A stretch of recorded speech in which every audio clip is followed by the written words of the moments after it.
Welcome back everyone. आज का editorial है इक्वालिटी एंड आइडेंटिटी। ये एडिटोरियल जो रिसेंटली बिहार में कास्ट सर्वे हुआ है उससे रिलेटेड है। इसी से ही रिलेटेड कल द हिंदू में एक टेक्स्ट एंड कॉन्टेक्स्ट में भी आर्टिकल आया था, उसको भी आपने रीड करना है। इसकी हम वोकैब देखेंगे, लेकिन सबसे पहले क्योंकि ये आर्टिकल बहुत ज़्यादा इम्पॉर्टेंट है, किसी स्टेट में बहुत लंबे टाइम बाद ऐसा कोई कास्ट सेंसस हुआ है, ऐसा कोई कास्ट सर्वे हुआ है और नेक्स्ट फिर 2024 में इलेक्शंस भी आने वाले हैं। तो ये आर्टिकल, ये जो बिहार का कास्ट सर्वे है, ये बहुत ज़्यादा इम्पॉर्टेंट हो जाता है एग्जाम्स के लिए। तो सबसे पहले देखेंगे कास्ट सर्वे है क्या। बिहार में अभी ये कास्ट सर्वे हुआ है, तो उसमें बताया गया है कि OBC plus EBC, other backward classes और एक्सट्रीमली बैकवर्ड क्लासेस के जो लोग हैं बिहार के, वो स्टेट की पॉपुलेशन का 63% है। स्टेट की टोटल पॉपुलेशन का ये 63% है। और इसमें आया है शेड्यूल्ड कास्ट जो है वो 19% है, अराउंड 19% है। और जो शेड्यूल्ड ट्राइब्स हैं वो 1.68% है। बाकी कुछ पॉपुलेशन है बुद्धिस्ट, सिख और जैन की। अब इस कास्ट सर्वे को करा कैसे गया, कैसे कंडक्ट करा गया, तो 2 फेजेस में हुआ था ये सर्वे। फर्स्ट फेज में तो जितने भी हाउस होल्ड्स थे बिहार में, जितने भी हाउसेस थे उनको काउंट करा गया और रिकॉर्ड करा गया। फिर उसके बाद उनके जो मेंबर्स थे, एन्यूमरेटर्स जिनको बोलते हैं, जो कि इस सर्वे में लोग पार्टिसिपेट कर रहे थे, उन एन्यूमरेटर्स को कुछ क्वेश्चंस दिए गए और मैंडेटरी कर दिया गया कि इन क्वेश्चंस का आंसर देना है। तो ये था फर्स्ट फेज। फिर सेकंड फेज आया। सेकंड फेज में इस डेटा को रिकॉर्ड करा गया, देखा गया कि कितने कास्ट हैं, कितने हाउस होल्ड्स हुए हैं, कितनी सब कास्ट हैं, उनकी सोशियो इकोनॉमिक कंडीशंस कैसी हैं, बेस्ड ऑन द क्वेश्चंस जो कि फर्स्ट फेज में थे। लेकिन इसमें आधार नंबर को या फिर जो कास्ट का सर्टिफिकेट नंबर होता है उसको मेंशन करना मैंडेटरी नहीं था। अब ये कास्ट सर्वे इम्पॉर्टेंट क्यों हो जाता है? सबसे पहले तो ये कि बहुत लंबे टाइम बाद ऐसा कोई सर्वे हुआ है। उससे पहले जो हमारा पूरा इंडिया का सोशो इकोनॉमिक सर्वे था कास्ट से रिलेटेड, उसका डेटा अभी तक भी पब्लिश नहीं हुआ है। तो ये इम्पॉर्टेंट हो जाता है इसमें, क्योंकि पहले क्या था कि जो ओबीसी, उसको कोटा कितना मिलता था, 27%। And for a quota within a quota for EBC, इसी के अंडर ही ईबीसी के जो एक्सट्रीमली बैकवर्ड क्लासेस हैं उनको भी कोटा मिलता था। इसी से एक कमीशन रिलेटेड है, justice Rohini commission. Justice Rohini commission 2017 में हुआ था, जिन्होंने ओबीसी के अंदर ये जो कास्ट है उसकी सब कैटेगराइजेशन की बात करी थी, लेकिन अभी तक इसकी रिकमेंडेशंस को इम्प्लीमेंट नहीं करा गया। तो अब ये जो जस्टिस रोहिणी कमीशन है ये भी वापस से न्यूज़ में आ जाएगा। और इसका इम्पोर्टेंस क्या है कि जो 50% की सुप्रीम कोर्ट ने जो अपर लिमिट रखी हुई है, सुप्रीम कोर्ट ने क्या बोला कि 50% से ज़्यादा टोटल रिजर्वेशन नहीं होनी चाहिए। लेकिन अब डिमांड पुश हो जाएगी, डिमांड हो जाएगी, क्योंकि इतना ज़्यादा बड़ा शेयर है इन लोगों का, शेड्यूल्ड कास्ट का, शेड्यूल्ड ट्राइब के लोगों का इतना ज़्यादा बड़ा शेयर है। तो ये डिमांड आ जाएगी कि ये जो सीलिंग है इसको ब्रेक करा जाए, तो इससे ज़्यादा की रिजर्वेशन दी जाए। अच्छा, इसी से रिलेटेड है एक कॉन्सेप्ट क्वांटिफाइएबल डेटा का। देखिए, मैंने आज ही एक वीडियो पोस्ट करी है, फंडामेंटल राइट्स ऑफ 15, 16, 17 एंड 18। ये जो फर्स्ट स्पेशली जो 15 और जो 16 फंडामेंटल राइट्स हैं, ये इस आर्टिकल के लिए बहुत ज़्यादा इम्पॉर्टेंट है, क्योंकि जो क्वांटिफाइएबल डेटा का कॉन्सेप्ट है वो आता है आर्टिकल 16 में, जिसकी इसमें आर्टिकल में भी बात करी गई है। उसके अलावा फिर आता है मंडल कमीशन जो कि रिजर्वेशन से रिलेटेड है। ऐसे ही आता है काका लेलकर कमीशन जो कि वो भी रिजर्वेशन से ही रिलेटेड है। तो इस वीडियो को आपने जाके देखना है, जिससे ये आपके आर्टिकल्स भी क्लियर हो जाएंगे। तो अब हम इस आर्टिकल की, अच्छा, एक और ज़्यादा पर्सपेक्टिव से इम्पॉर्टेंट है डीपीएसपी से रिलेटेड। हमारा जो डीपीएसपी है उसमें किस चीज़ की बात करी जाती है? सोशल वेलफेयर की, सोशियो इकोनॉमिक कंडीशंस को अपलिफ्ट करने की। तो इस पर्सपेक्टिव से भी ये जो आर्टिकल है वो इम्पॉर्टेंट हो जाता है। और इसमें अच्छा एक और केस आता है, मंडल केस और या फिर इंदिरा साहनी जजमेंट। तो वो भी मैंने इस वीडियो में बता दी गई है, फंडामेंटल राइट्स की वीडियो में, तो आपने इस वीडियो को जाकर भी देखना है। तो अब हम देखते हैं इस आर्टिकल को और इसकी वोकैब को। तो सबसे पहले क्या है, इक्वालिटी एंड आइडेंटिटी। इक्वालिटी का हमें मीनिंग पता है, सबका इक्वल ट्रीटमेंट, और आइडेंटिटी का मतलब होता है पहचान। अच्छा एक मिनट, पहले मैं आपको ना ये बता देती हूँ कि द हिंदू का कल का जो एडिटोरियल कौन सा था। अच्छा हाँ, ये देखिए, ये टेक्स्ट एंड कॉन्टेक्स्ट का पेज है 10 नंबर पर, the impact of the Bihar cast सर्वे। इस आर्टिकल को आपने कंप्लीटली रीड करना है, जितने भी फॉर्डर पॉइंट्स हैं, जितने भी की पॉइंट्स हैं, वो आपने इससे लिख कर रख लेने हैं। तो अब हम देखते हैं इस आर्टिकल को और उसकी वोकैब को। So equitable distribution of resources must not be by accentuating caste identity. Identity का मतलब मैंने पहले बताया है पहचान। एक कॉन्सेप्ट होता है इक्वालिटी का और दूसरा कॉन्सेप्ट होता है एक्विटी का। यहाँ पर इक्वालिटी और इक्विटेबल डिस्ट्रीब्यूशन, देखिए दोनों की बात करी गई है। इक्वालिटी के सबको सेम ट्रीट करना, सबको सेम ट्रीट करना, लेकिन इक्विटी का कॉन्सेप्ट थोड़ा डिफरेंट होता है। इसमें क्या होता है कि कुछ लोगों को, जिनको जो पुअर ऐसे सेक्शन के लोग आते हैं जिनको ज़्यादा प्रिविलेज की कुछ स्पेशल उनको कंडीशंस देनी पड़ती हैं, उनको स्पेशल प्रिविलेज देनी पड़ती हैं, तो उन लोगों को कुछ स्पेशल प्रिविलेज दी जाती है। जैसे कि अगर यहाँ पर इक्वालिटी में क्या था, सारे बराबर थे, लेकिन इक्विटी में ये कोई ए पर्सन है और यहाँ पर कोई बी पर्सन है। ए की जो कंडीशन है वो अच्छी है, लेकिन बी की कंडीशन अच्छी नहीं है, तो इन दोनों को सेम नहीं रखा जाएगा। बी को थोड़ा ऊपर रखा जाएगा, इसको थोड़ी स्पेशल प्रिविलेज दी जाएगी ताकि ये ए के बराबर आ जाए। तो ये जो कॉन्सेप्ट होता है, ये इक्विटी का कॉन्सेप्ट होता है, जिसमें सबको इक्वली ट्रीट नहीं करा जाता।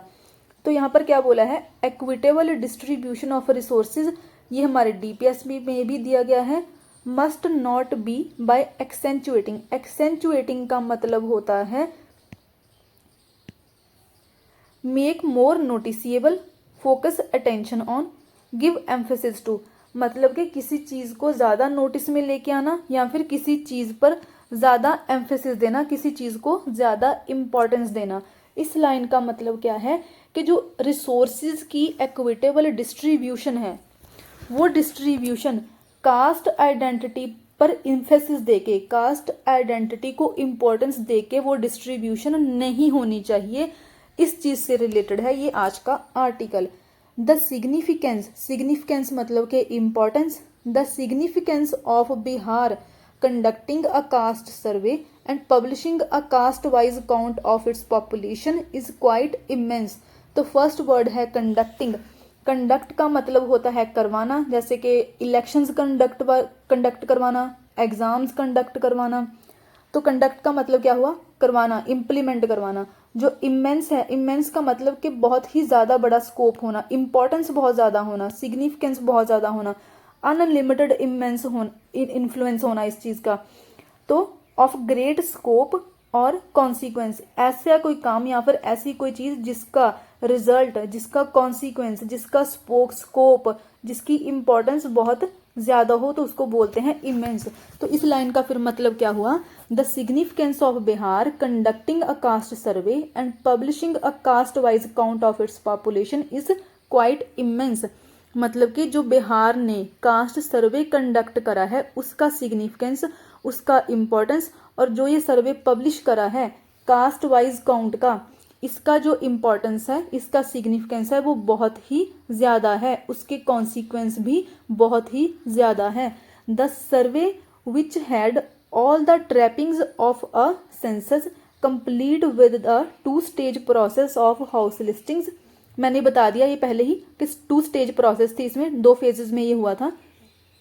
House listing followed by the eliciting of information from the households has shown that 63% of Bihar's 13 crore population belong to castes listed under the extremely backward classes and other backward classes category। तो इसमें words कौन से आए हैं, सबसे पहले trapping. Trapping का अगर हम इन जनरल मीनिंग देखें तो इसका मतलब होता है ऑर्नामेंट्स, मतलब कि श्रृंगार करना।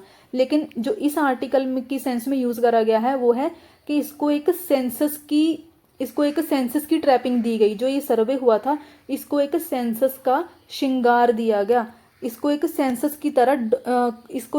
की तरह इसकी अपीयरेंस आई, सेंसस की तरह इसको ऑर्नामेंट करा गया, इसको डेकोरेट करा गया।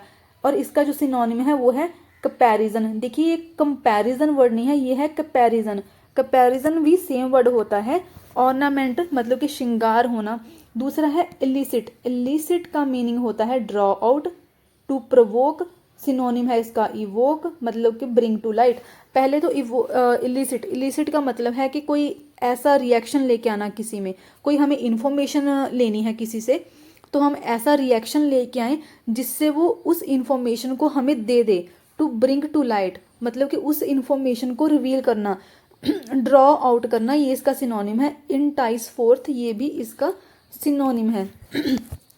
लिस्टेड जो वर्ड है, लिस्टेड का मतलब है, अब जो लिस्टेड है अगर हम सिंपली देखें तो हमें पता चलेगा कि किसी लिस्ट में रखा जाना, लेकिन लिस्टेड का बेसिकली मीनिंग होता है किसी ऑफिशियल लिस्ट में रखा जाना।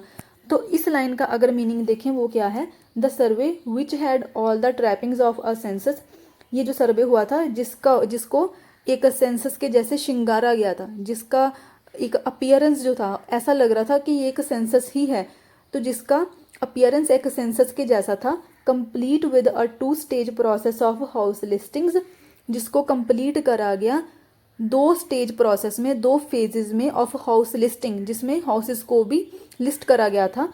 Followed by the eliciting of information from the households. देखिए पहले फेज में क्या था, हाउस लिस्टिंग हुई थी, हाउसेस को लिस्ट करा गया था, हाउस होल्ड्स को लिस्ट करा गया था। दूसरे फेज में फॉलोड बाय मतलब कि ये चीज़ बाद में हुई, followed by the eliciting of information, बाद में फिर उस इंफॉर्मेशन को कलेक्ट करा गया, एलिसिट करा गया, ड्रॉ करा गया लोगों से, जो हाउस होल्ड्स के उन वहाँ के एन्यूमरेटर्स थे जो सर्वे में पार्टिसिपेट कर रहे थे, उनसे फिर इंफॉर्मेशन को लिया गया, उनसे इंफॉर्मेशन को कलेक्ट करा गया, एलिसिट करा गया। तो इसने क्या शोन करा, हैज़ शोन, इसने क्या बताया, that 63% of Bihar 13 crore population जो है, मतलब कि बिहार की जो टोटल पॉपुलेशन कितनी है 13 करोड़, 13 करोड़ पॉपुलेशन में से जो 63% है वो लिस्ट करे गए हैं अंडर एक्सट्रीमली बैकवर्ड क्लासेस और अदर बैकवर्ड क्लासेस। मतलब कि अब इनको ये कहा गया कि ऑफिशियली किस में लिस्ट हुए हैं, जो 63% पॉपुलेशन है वो ऑफिशियली लिस्ट हुई है एक्सट्रीमली बैकवर्ड क्लासेस से और अदर बैकवर्ड क्लासेस से। अब आता है next, the socio economic profiles of the people have also been recorded. Socio economic profiles मतलब कि उनके आधार कार्ड वैसे मैंडेटरी नहीं था, लेकिन ये सोशियो इकोनॉमिक प्रोफाइल से ही आ जाता है, ये ऑप्शनल था। उनके नेम, उनके हाउस होल्ड नंबर, ये सारे का सारा जितने भी हाउस उन लोगों की प्रोफाइल्स थी उनको भी रिकॉर्ड करा गया। But are yet to be revealed, लेकिन अभी तक, रिवील करना मतलब कि सामने लेके आना, लेकिन येट अब तक इस इंफॉर्मेशन को रिवील नहीं करा गया है। जो उनकी सोशियो इकोनॉमिक प्रोफाइल है, सब कास्ट, सर नेम, ये सारे के सारे सोशियो इकोनॉमिक प्रोफाइल में आ जाते हैं, अभी तक इनको रिवील नहीं करा गया है।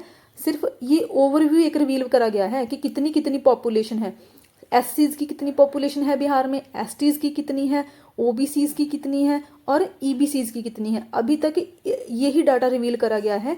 जो फर्दर डेटा है उनके सर नेम, सब कास्ट, हाउस होल्ड्स, उनके जो नेम है, ये सारे का सारे मतलब कि बेसिक जो इन्फॉर्मेशन है वो अभी तक रिवील नहीं करी गई है।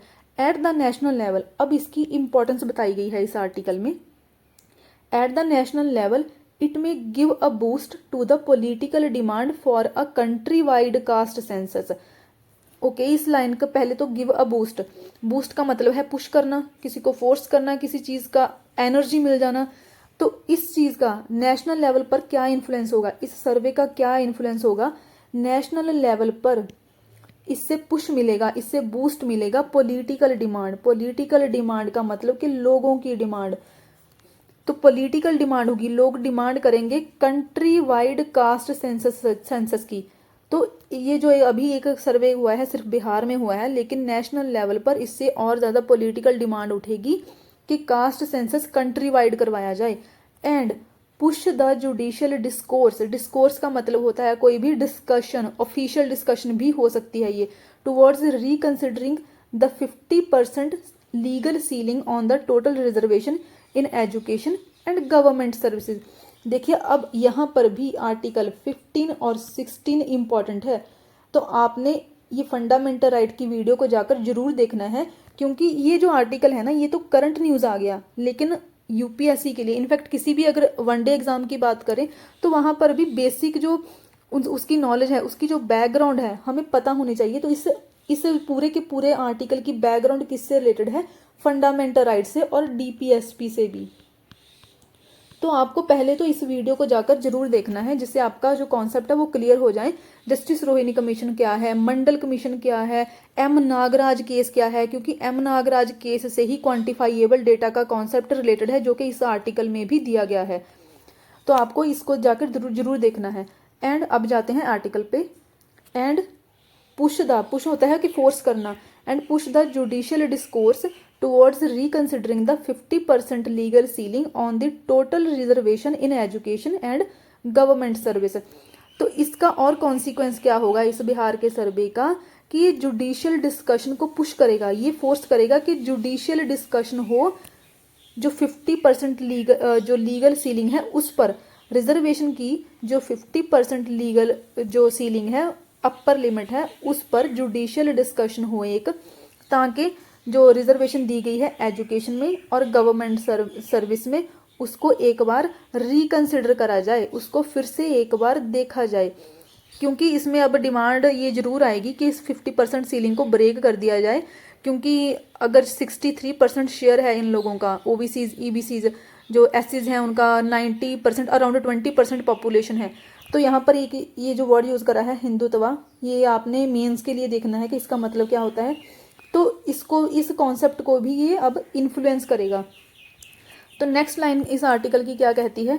इन टर्म्स ऑफ का मतलब होता है विद रिस्पेक्ट टू या फिर विद रिगार्ड टू, और इसका मतलब होता है इन रिलेशन टू, किसी के रिलेशन में। In terms of party politics जो कि हमारी इंडिया की पॉलिटिक्स चलती है, पार्टी पॉलिटिक्स चलती है, बीजेपी की पॉलिटिक्स, कांग्रेस की पॉलिटिक्स, ये होती है पार्टी पॉलिटिक्स। पार्टी पॉलिटिक्स के रिलेशन में देखें तो it may open a new chapter in the traditional conflict between the BJP seeking to consolidate all sections of Hindus into one massive support base and the other parties banking on different sections of the OBCs। इसमें words हैं, पहले तो in terms of, जिसका मतलब है relation होना, दूसरा है सीकिंग का मतलब है कि गेन करना, कोई बेनिफिट गेन करना, किसी की कोई या फिर हेल्प मांगना भी, आस्क फॉर, किसी की हेल्प मांगना भी सीक ही होता है। देन होता है कंसोलिडेट का मीनिंग होता है मजबूत करना, अपना बेस मजबूत करना। और इसके वर्ड्स क्या हो सकते हैं कंसोलिडेट के, हम देखेंगे।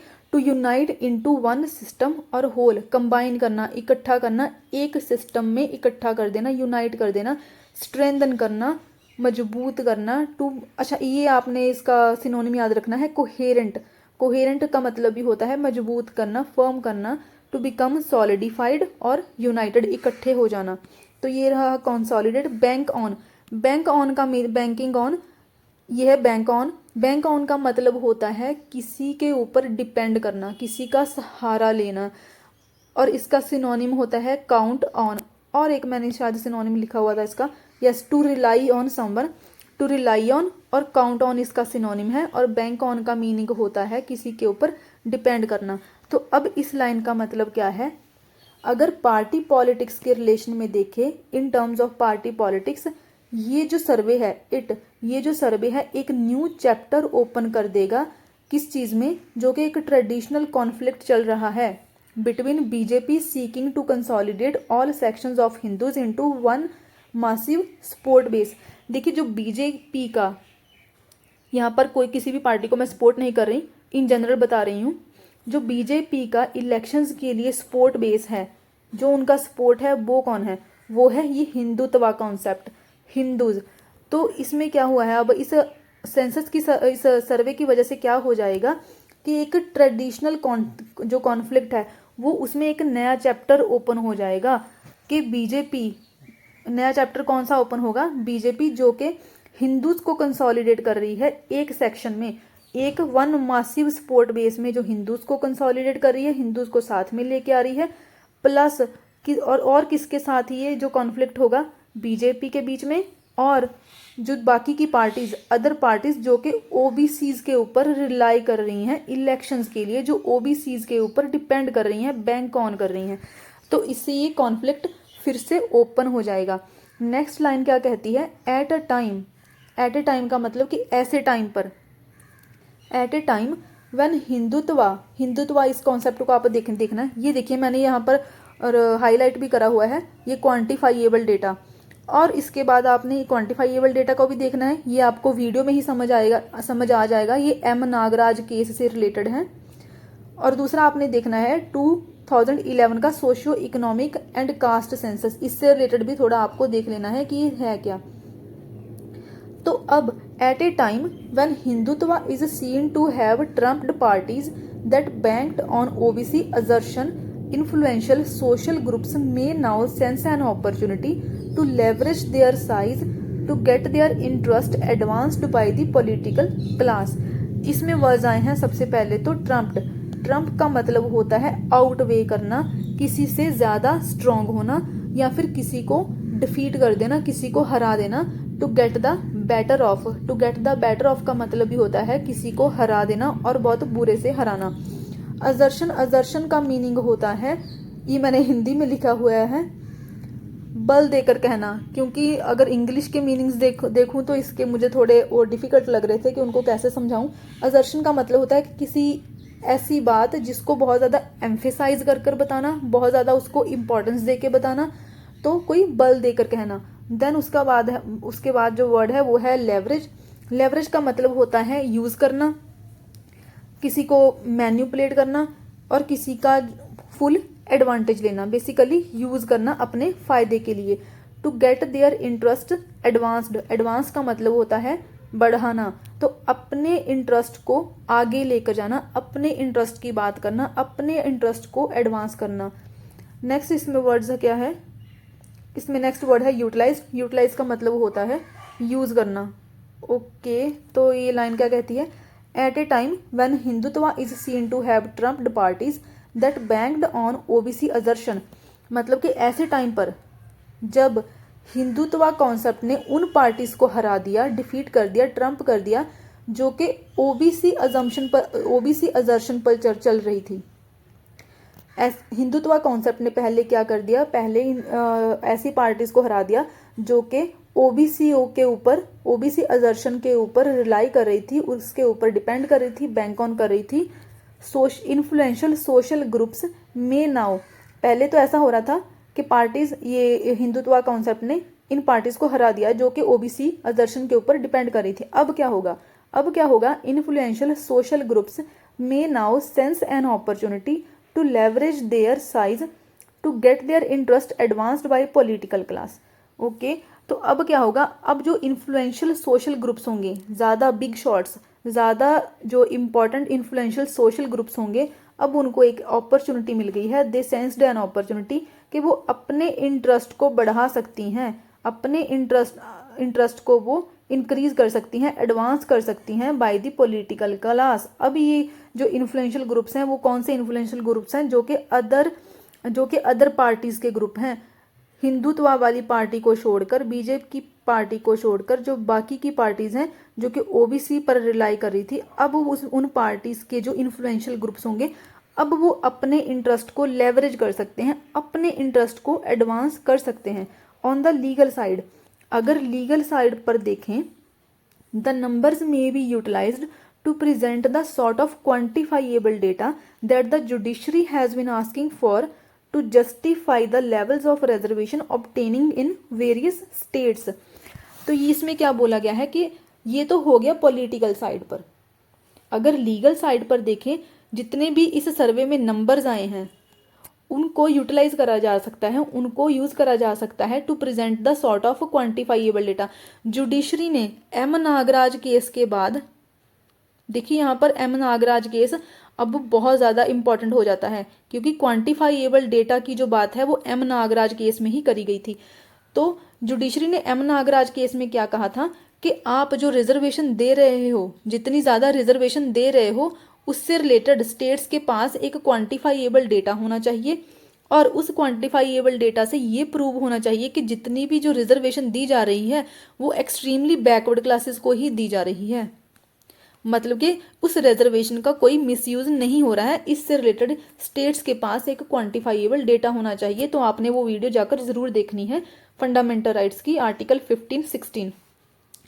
तो अब लीगल साइड पर क्या हो सकता है कि इस क्वांटिफाइएबल डेटा को यूज करा जा सकता है, जो कि जुडिशरी डिमांड कर रही थी रिजर्वेशन को जस्टिफाई करने के लिए।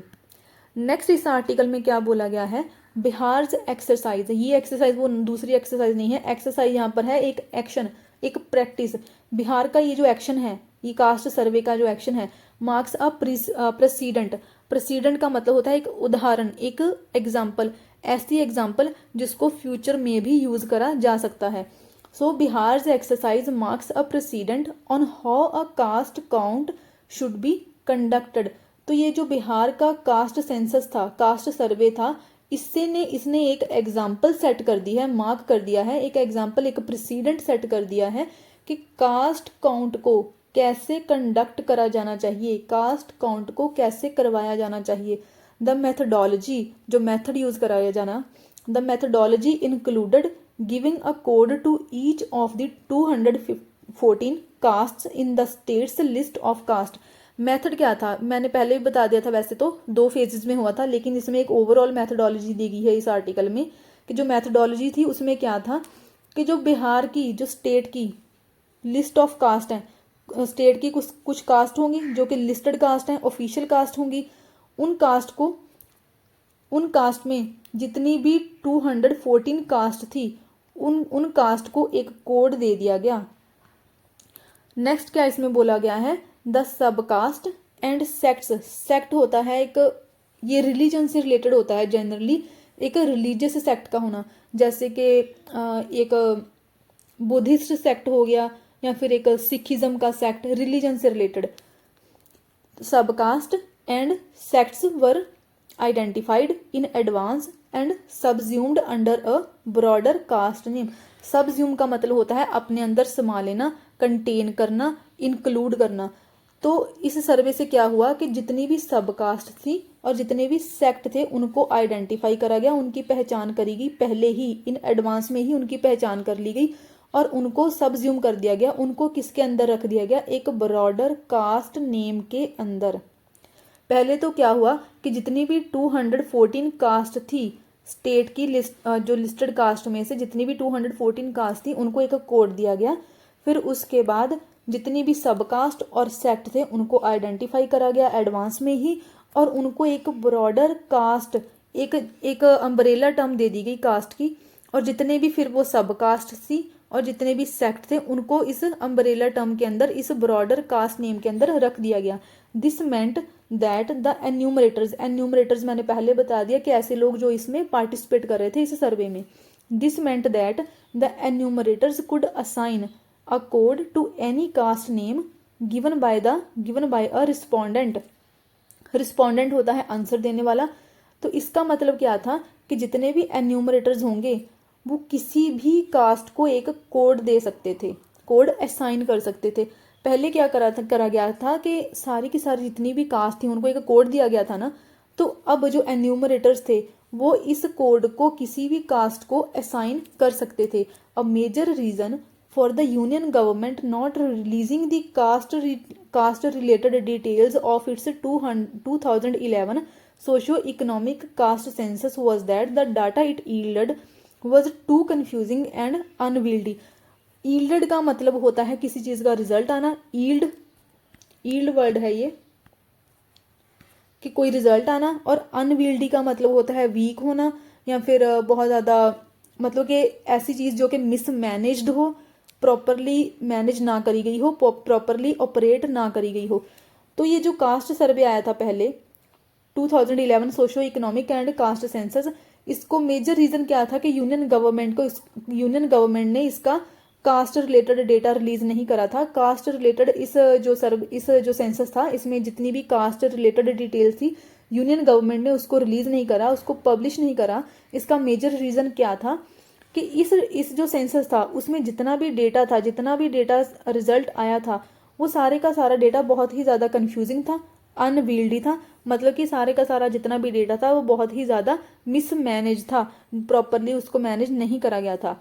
नेक्स्ट क्या है इसमें, as many as 46 lakh caste were named by the people presumably because they gave caste, subcaste, sects, clan and surnames when asked to name their cast.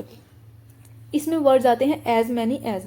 As many हम तब use करते हैं जब इसको हम नंबर्स के पहले यूज करते हैं। एज मैनी को हम नंबर्स के पहले यूज करते हैं, ऐसे नंबर्स के पहले जो कि बहुत ही ज्यादा हो, जैसे कि यहाँ पर क्या है 46 लाख, तो इससे पहले क्या यूज होगा, एज मैनी एज। प्रेज्यूमेबली का मतलब है कि सेंसिबली, रीजनिंग से किसी चीज को अज्यूम करना, अजम्पशन से ही रिलेटेड है प्रेज्यूमेबली वर्ड, लेकिन ये जो अजम्पशन होगी वो सेंसिबल अजम्पशन होगी, वो रीजनिंग बेस्ड अजम्पशन होगी। क्लैन का मतलब होता है, क्लैन जो वर्ड है वो फैमिलीज से रिलेटेड है, फैमिलीज की लीनिएज चलती है, मतलब कि एंसेस्टर्स होते हैं, हमारे एंसेस्टर्स होते हैं, तो एक ट्रेडिशनल लीनिएज चलती है जो कि पीछे से हमारे एंसेस्टर्स चले आ रहे होते हैं। तो क्लैन वर्ड इस पूरी की पूरी लीनिएज से रिलेटेड होता है, ये फैमिलीज से रिलेटेड होता है। तो अब ये लाइन क्या कहती है, as many as 46 lakh caste were named by the people. As many as मतलब कि बहुत ही ज्यादा, 46 लाख जो लाख कास्ट थी उनको लोगों के द्वारा नेम करा गया। लोगों ने क्या, कितनी बताई कास्ट, 46 लाख कास्ट बताई लोगों ने।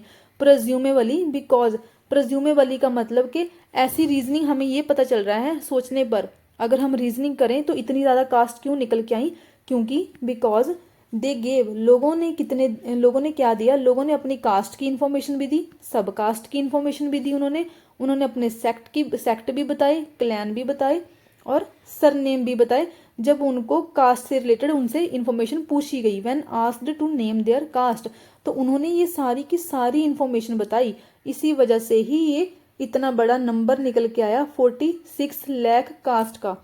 नेक्स्ट क्या है इसमें, while there are functional and practical advantages to knowing exact caste numbers. Functional का मीनिंग होता है ऐसी चीज जो कि यूज में आ सके, फंक्शन में आ सके। अब इसमें क्या कहा है, वाइल का मतलब है बेशक, no doubt, while there are functional, no doubt बेशक इस कास्ट नंबर्स की, जितने भी ये कास्ट नंबर आए हैं उनकी फंक्शनल इंपॉर्टेंस है जो कि यूज हो सकती है, उनकी प्रैक्टिकल एडवांटेज भी है, लेकिन इसमें क्या बोला गया है अब, it is not to be forgotten, बेशक इसकी इंपॉर्टेंस है लेकिन ये भूलना नहीं चाहिए, that the larger goal of the constitution remains the attainment of a casteless society. जो लार्जर गोल है, बड़ा गोल है हमारे कॉन्स्टिट्यूशन का, वो सेम रहता है, अटेन करना, अचीव करना एक कास्टलेस सोसाइटी को।